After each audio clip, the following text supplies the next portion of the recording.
determine your marketing preference. This is very important. In the real estate industry, right now there's two predominant types of marketing. There is passive agents. You guys have seen their listings. If you've driven on the turnpike, you've seen a huge sign that says, I sold 178 homes in 2009. Has anybody seen it? Okay, that's passive marketing. What does he do? He sends out postcards all the time. He's in all types of advertising, bus stop bench advertising. He's got that sign out there. He's got big trucks. You buy a property from me, you get to use his truck to move. So his advertising is passive. He's not physically getting in people's faces or calling, but he's in their faces because of all the amount of money that he spends on advertising. It works, just like anything else. He's a proof that it works. But it costs money. So if you're just getting started and you have very little money, you may not want to go down that route. The advantage of that route is, if you're a shy person and you don't want to learn the scripts and you don't want to make phone calls and do that type of stuff, then pretty much that's your only route that you're going to have to take. So you need to scrounge up some money so you can start doing your advertising. On the flip side, we have aggressive, and I know that there's another word for it. I just call it what it is, aggressive marketing, and that is, getting on the phone and making the phone calls. I'm not going to sugarcoat it. Is it easy? I think it is. Nothing easier than sitting in an air-conditioned room with a list in front of you, making phone calls and seeing who wants to deal with you and who doesn't want to deal with you. It's a lot easier than getting in your car and driving around the neighborhood, knocking on doors, sweating, wasting gas, spending your time out there doing that stuff. Does that work? Yes, if you do it consistently.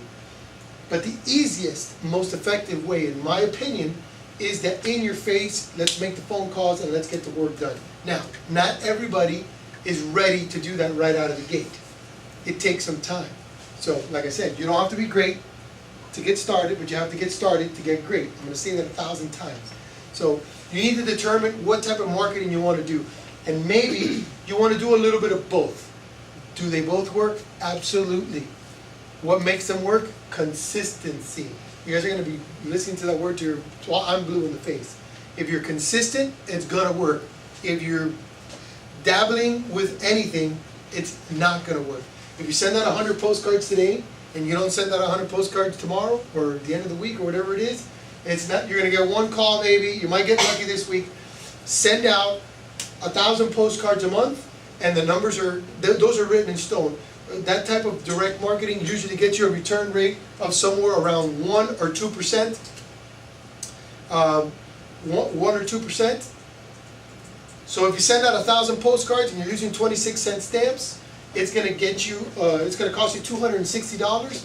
And if you get 20 calls from that $260, you can get 10 listings from it, and you sell just 5 of them, and the average commission is $3,000. You just made $15,000. So $260 really is not a big fee.